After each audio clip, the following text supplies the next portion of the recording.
မင်္ဂလာပါအခုဗီဒီယိုလေးမှာတော့ဖုန်းနဲ့ Excel အသုံးပြုနည်းကိုပြောပြပေးသွားမှာဖြစ်ပါတယ်အဲ့တော့ရင်ဦးဆုံး Excel software ကို install တင်ပေးရပါမယ်ဒါကြောင့်မို့လို့ Play Store ကိုတစ်ချက်နှိပ်မယ်ပြီးရင်တော့ Play Store ရဲ့ search bar ထဲမှာ Excel ဆိုပြီးတော့ရိုက်ရှာပေးရပါမယ်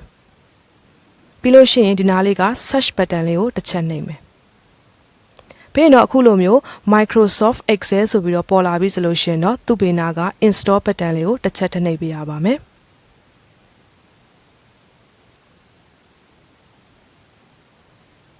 ပြီးရင်တော့100ရာခိုင်နှုန်းပြည့်တဲ့အထိစောက်ပေးရမှာပေါ့နော်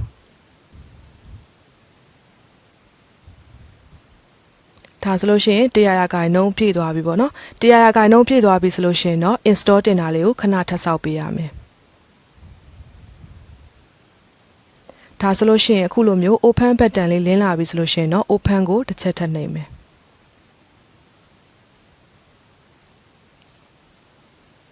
အဲ့တော့ဖုန်းပေါ်မှာ Excel သုံးဖို့အတွက်အရင်ဆုံး account ကို sign in လုပ်ပေးရမှာပေါ့နော်အဲ့တော့ဒီနားလေးက email ဆိုတဲ့နေရာလေးမှာတစ်ချက်နှိပ်ပြီးတော့မှကိုယ့်ရဲ့ email address ကိုရိုက်ထည့်ပေးရမယ်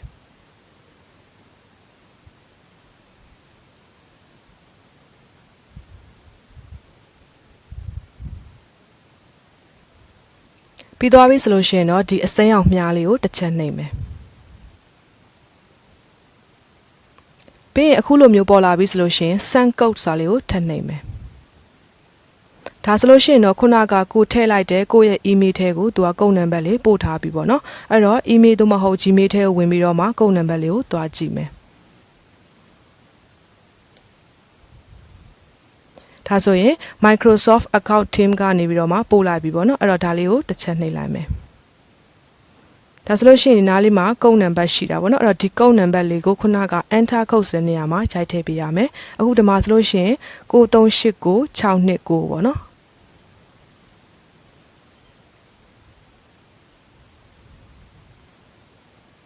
ပြီးလို့ရှိရင် sign in ကိုတစ်ချက်ထပ်နှိပ်မယ်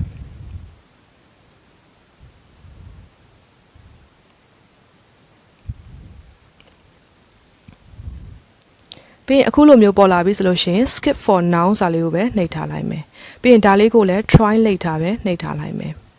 ဒါဆိုလို့ရှိရင် Excel သုံးလို့ရပြီပေါ့နော်အဲ့တော့ file ယူဖို့အတွက်ဒီအပေါ်နားလေးကအပေါင်းလေးကိုတစ်ချက်နှိပ်မယ်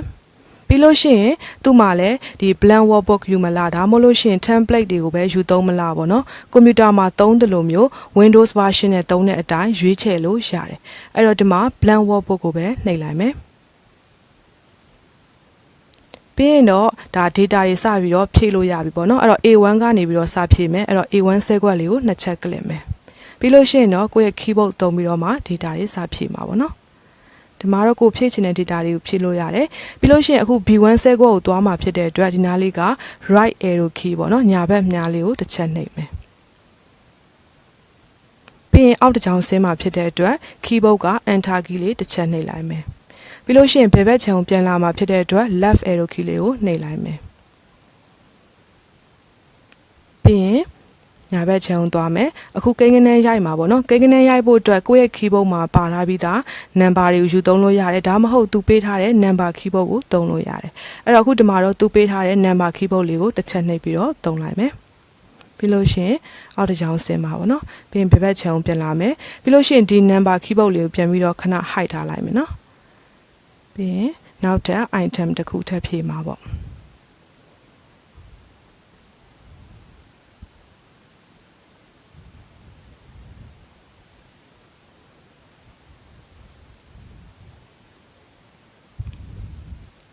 ဒါဆိုလို့ရှိရင်ဒါ data တွေဖြည့်ပြီးသွားပြီပေါ့နော်ဒီလောက်ပဲဖြည့်ထားလိုက်မယ်အဲ့တော့ data တွေဖြည့်ပြီးသွားပြီဆိုလို့ရှိရင်တော့ဒီအောက်ဘက်မှာဆိုလို့ရှိရင်ဒါအသုံးများတဲ့ comment တွေကိုမြင်ရမှာပေါ့နော်ပြီးလို့ရှိရင်ဒီ home tab တို့ insert tab တို့ပေါ့နော်အဲ့လိုမျိုး tab တွေကိုကြည့်ဖို့အတွက်ဒီညာဘက်ထောက်နာလေးမှာမြားလေးရှိတယ်ဒီမြားလေးကိုတစ်ချက်နှိပ်လိုက်မယ်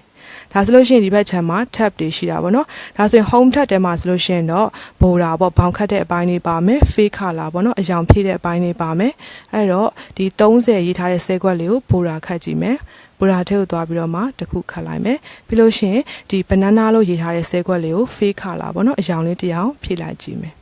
ဒါဆိုလို့ရှိရင်ဒါတွေလုပ်လို့ရမယ်ပြီးလို့ရှိရင်ဒီအောက်ဘက်မှာ font color ပေါ့နော် font color တွေပြင်နိုင်လုပ်လို့ရမယ် alignment ချိန်တဲ့အပိုင်းတွေဒီ match and center လုပ်တဲ့အပိုင်းတွေပေါ့နော်ဒါတွေရှိလိမ့်မယ်ဒါကကြတော့ home tab ထဲမှာရှိနေတဲ့ comment button တွေကိုမြင်ရမှာပေါ့နော်ပြီးလို့ရှိရင် insert tab ထဲမှာဆိုလို့ရှိရင်တော့ table တိစောက်တဲ့အပိုင်းတွေပါမယ်ပုံထည့်တာတွေ shape ဆွဲတာတွေဒီ chat ပေါ့နော်ဒါတွေဆွဲတာတွေပါလိမ့်မယ်ပြီးလို့ရှိရင်တော့ဒါကတော့ draw အပိုင်းပေါ့နော်ပြီးလို့ရှိရင်နောက်တစ်ချက်ကကြတော့ formulas ပေါ့ formulas ထဲမှာဆိုလို့ရှိရင်တော့ဒါ auto sum တို့ဒါ recently used လို့ရှိရင်မကြသေးခင်ကသုံးထားတဲ့ function တွေပြောတာပေါ့နော်ပြီးလို့ရှိရင် financial ပေါ့ငွေကြေးနဲ့ပတ်သက်တဲ့ function တွေပါမယ် logical function တွေဒီ text function တွေဒီ day and time function တွေပေါ့နော်ဒီမှာဆိုလို့ရှိရင် date တို့ date value တို့ပေါ့နော်ဒါတွေပါလိမ့်မယ်ဒါကြတော့ formulas အပိုင်းပေါ့ပြီးသွားပြီဆိုလို့ရှိရင် data tab ရှိမယ်ပြီးရင် review ပေါ့နော် review မှာဆိုလို့ရှိရင် comment ထည့်တဲ့အပိုင်းတွေ comment တွေကိုမှပြန်ပြီးတော့ပြခိုင်းတဲ့အပိုင်းတွေပေါ့နော်ဒါတွေပါတယ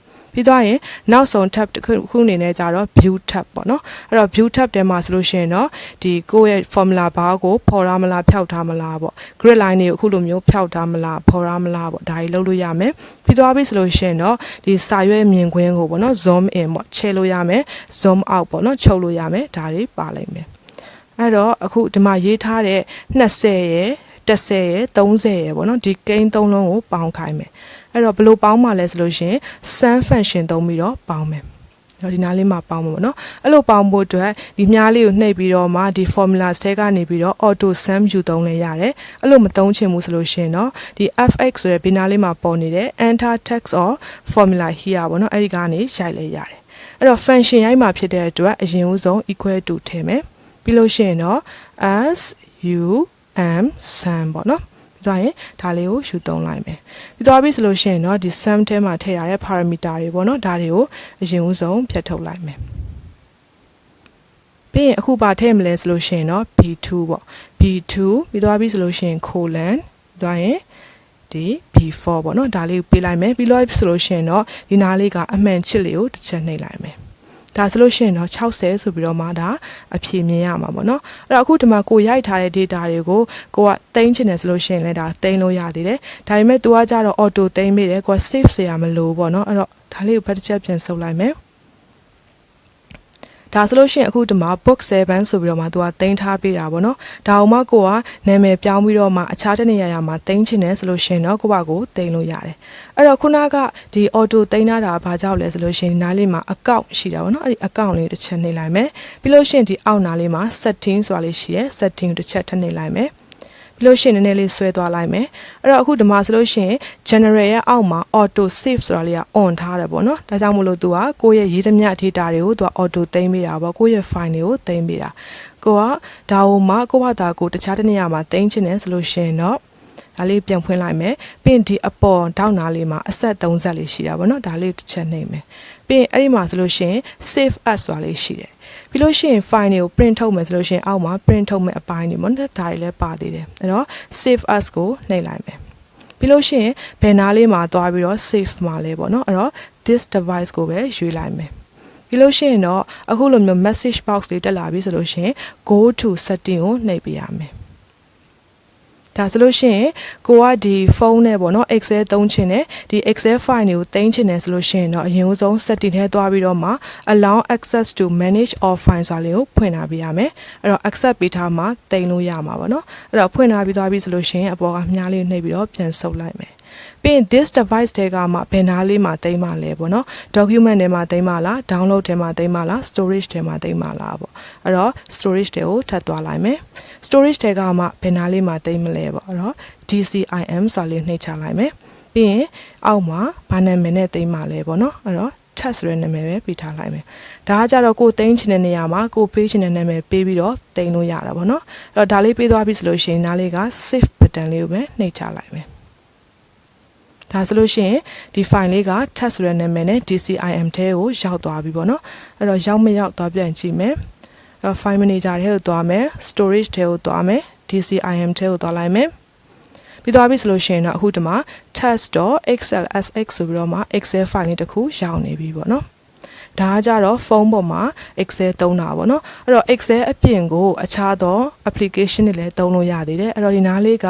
ကိုယ့်ရဲ့ account ကိုနှိပ်လိုက်မယ် ပြီးသွားပြီဆိုလို့ရှိရင်ဒီ setting ရဲ့အောက်မှာ office apps ဆိုတာလေးရှိတယ်ဒါလေးကိုတစ်ချက်ထပ်နေလိုက်မယ်